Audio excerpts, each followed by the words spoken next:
What makes the difference in the quality of people's lives? What makes some people leaders and other people followers? What makes most people talk about a dream and never follow through, and other people, just a small percentage, kick ass, take names, you can throw any obstacle at them, they find a way to break through. What's the difference? It's not talent, it's not skill, it's hunger. If you get enough hunger going in you for an answer, you'll find the answer. If you get a hunger enough inside of you that says, I gotta take things to a next level, I gotta achieve, I gotta make a difference, I gotta expand, you will find the answer. People's intelligence will expand if they got enough hunger. But if you got everything and you're not hungry, you're not gonna have much. The super successful don't stop once they hit their targets. They simply reset and go again. Anytime you stop reaching for massive success, the next thing, you start settling in, that's when you start having problems. The comfort zone is dangerous. When you're comfortable, you are most dangerous. You should never feel comfortable. You should be happy and dissatisfied. Well, you should be afraid of taking risks and pursuing something meaningful. But you should be more afraid of staying where you are if it's making you miserable. It's like you're paying a price by sitting there being miserable. You might say, well, the devil I know is better than the one I don't. It's like, don't be so sure of that. The clock is ticking. Yeah, and if you're miserable in your job now and you change nothing, in 5 years you'll be much more miserable and you'll be a lot older. So don't be finished. Be starting. Be alert. Be ready. Be attacking. Be relentless. Let the enemy stop. Let the enemy rest. Let the enemy finish. You don't finish. Don't stop. Don't rest. Not until the enemy is completely destroyed.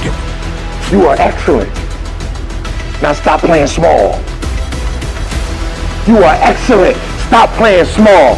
You are excellent. Stop taking the hand that they dealt you.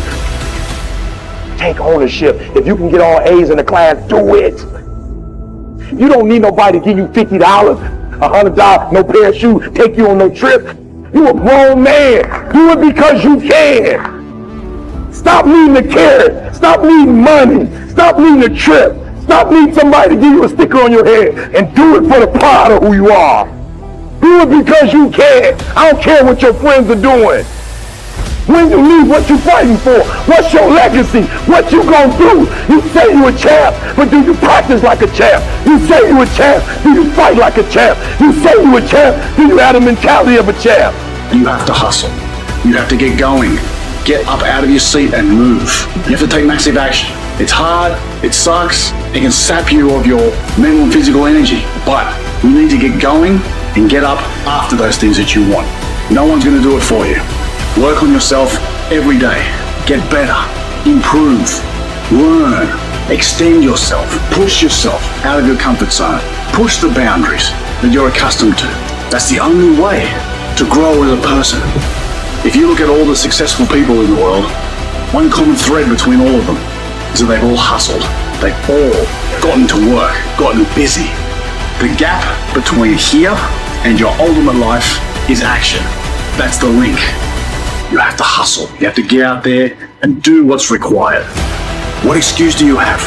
What reason do you have not to? Turn this video off, get out there, and get to work. One of the things you have to understand about life is everything changes and everything ends. And that kind of sounds heavy on the front end, but it's a truth. If everything changes and everything ends, number one, it should make you appreciate what you have right now. And then my view is what's next is always better.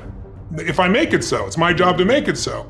And so I think, for me, I look at it and say, when you said genius is a young man's game, I think that's total bullshit. I think passion is the genesis of genius. If you've got enough passion, you're gonna find answers nobody else does. But most people run out of fuel, meaning they get tired, they get exhausted, they get burnt out, they get, the law of familiarity. They're around something so much, they take it a little bit for granted. And I've managed to see something in myself that I found in every great leader that I've ever respected, and that is, I value intelligence immensely, but I know really smart people can't fight their way out of a paper bag pragmatically, right? I'm sure you do too. what I see as the one common denominator of people that are successful over a lifetime is the sustained hunger. Hunger is the number one factor. When I see somebody, I don't care what age they are, I don't care what their background is, if they're hungry to improve, to change, to make something happen. I mean, if you look at Richard Branson, he's as hungry today in his late 60s as he was at 16 years old in that crypt starting Virgin.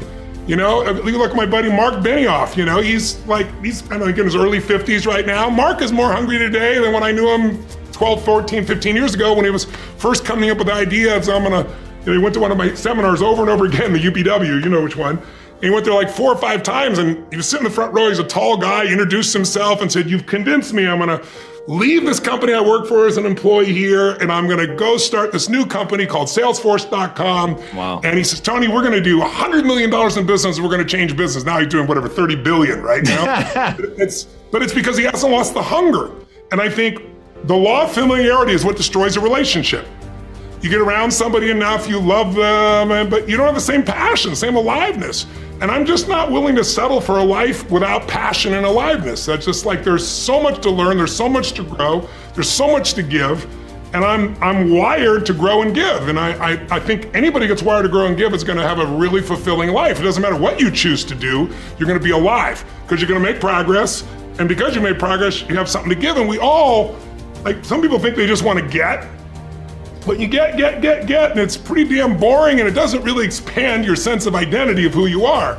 But if you're constantly growing and then taking what you learn, you're so excited about it, you share with other people and their life gets better, whether that be software you make or dresses you design or, you know, something you do in the health space that really gets people to enjoy their food while they're eating well. If you have those passions and you keep growing, there's no limit. It doesn't matter what happens in the short term with a pandemic or with a drop in the economy or whatever the case may be. These are all temporary when you realize life is lived in decades, not in days. There are no right things to do in life.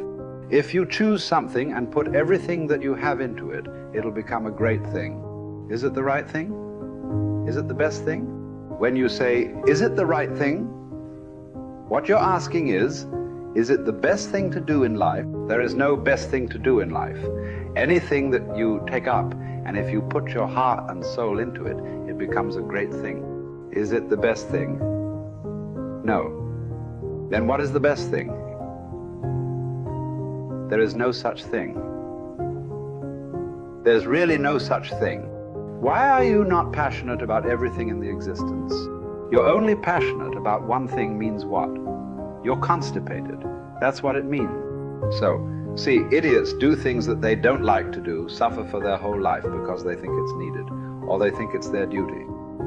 Intelligent people do what they love to do. They enjoy their life to some extent. But a genius learns to do what is needed joyfully. That's when your genius flowers, because it's no more about you. Now there's a limitless way of looking at life. So every aspect of this rally, or many other things we have done, I don't even have to tell people that this must happen, this must happen, this must happen. A few things, yes. Rest of it, I just make it up in my mind and I know it must happen. And it will happen. Not because I'm exercising my will over the world, because I'm just fulfilling the will of the world, that's all.